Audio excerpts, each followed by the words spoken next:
आज की इस कहानी में हम जानेंगे कि क्यों आचार्य चाणक्य ने हमेशा कहा था कि स्त्री का सम्मान ही पुरुष की असली पहचान है। इस कहानी से हम समझेंगे कि सम्मान से रिश्ते कैसे मजबूत होते हैं और अनादर से जीवन कैसे बिखर जाता है। बहुत समय पहले की बात है। पाटलिपुत्र नगर में आर्यन नाम का एक युवक रहता था। वह पढ़ाई लिखाई में बहुत तेज था और उसके सपने बड़े थे।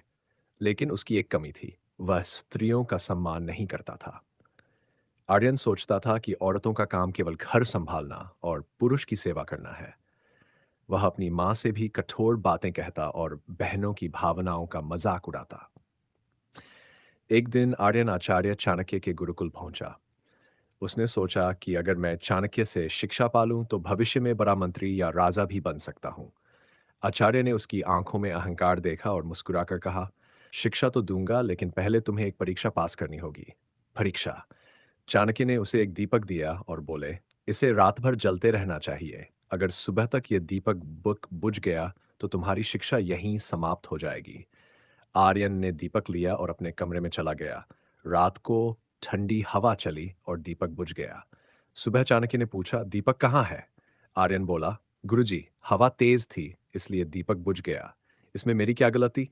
चाणक्य मुस्कुराए और बोले, यही तुम्हारी गलती है। तुमने दीपक को सुरक्षित स्थान पर नहीं रखा।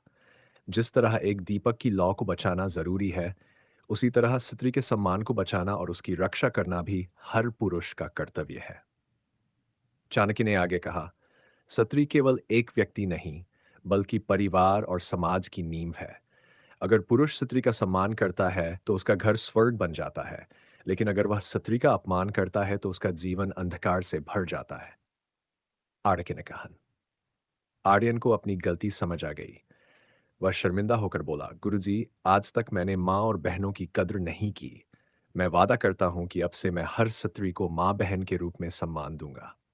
चाणक्य ने कहा, याद रखो आर्यन, जो पुरुष स्त्री का सम्मान करता है उसकी आयु लंबी होती है, उसके घर में सुख समृद्धि आती है और समाज में उसका नाम हमेशा ऊंचा रहता है।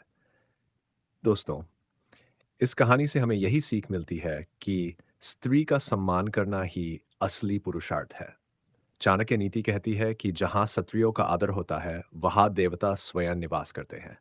इसलिए हर पुरुष को चाहिए कि वह अपनी माँ, बहन, पत्नी और हर स्त्री को सम्मान दे। यही जीवन की सबसे बड़ी सफलता है।